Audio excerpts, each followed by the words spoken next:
Let's see if you guys can hear me. I wanted to read these articles. I know I had mentioned them in my last video. I intended to read them another day, so sorry if it looked like I forgot to read them.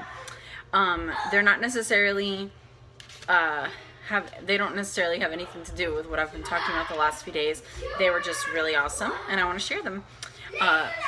And they're both referring to homeschooling. So if you homeschool, listen up and be encouraged. This one is called Don't Give Up. Homeschooling parents, do you sometimes feel that you are in over your head? You are not alone. Anyone who takes responsibility will feel the weight of responsibility.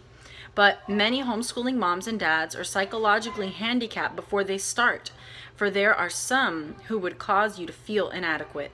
Public education is an industry operated by tradesmen. In any trade, the tradesmen must create the illusion that they alone have the skills or knowledge to meet your need. Only in the last century has the education of children been turned over to the professionals. As a result, the parents' natural teaching skills are dormant. Boys, don't touch Daddy's drums.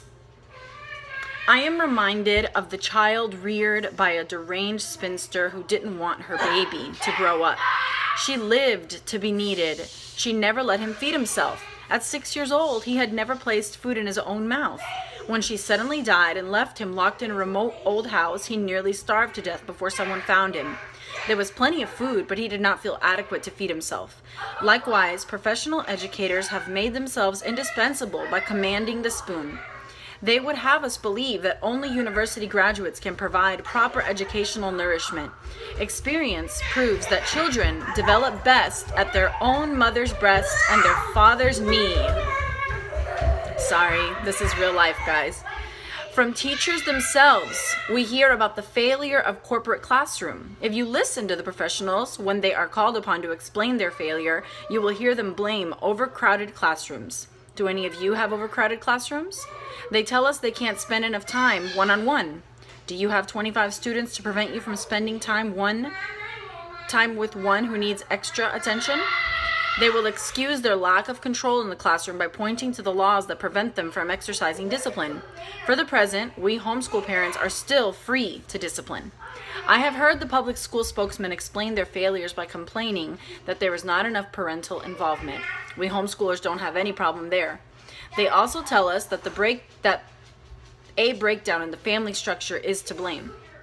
Homeschool by its very nature is a strong family structure. They whine that many children have special needs requiring special care. Homeschool moms and dads are the most astute specialists in the world, prompted by the fact that they are working with someone who is very special to them. You may ask, if I have all these advantages, why do I feel inadequate? Has it ever occurred to you that the beginning public school teachers also felt inadequate or feel inadequate? Have you ever felt inadequate in other areas where you have launched out into something new? The more something matters to us, the more we demand of ourselves and the greater our self-criticism. When you consider the criticism of relatives, suspicious neighbors, and the state threat, it's a wonder any of us persists. Remember, your feelings are just your feelings. They are not a true reflection of how well you are actually doing.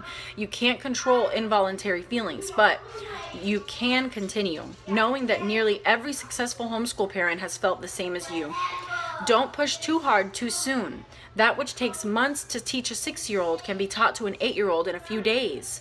Some children mature in cognitive skills several years ahead of their peers. Others mature several years behind the average.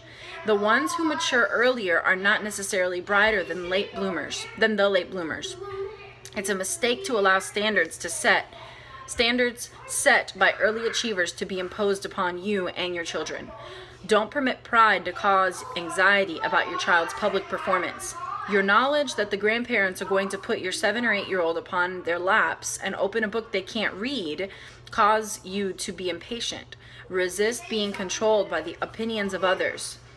It is one thing to be concerned that your child is not developing as he should. It is quite another to be concerned for what others think about your child's development. The former can motivate you. The latter will depress you and cause you to exert undue and unnatural pressure on your child, thus retarding their learning. I love this because I only just started homeschooling and I already have those moments where I'm like, am I doing enough? Oh my goodness. And it's like, Yes, I am. Yes, I am. First of all, my children love, love, love learning. They love reading. They love sitting down and being read to. They love school. They don't give me a hard time.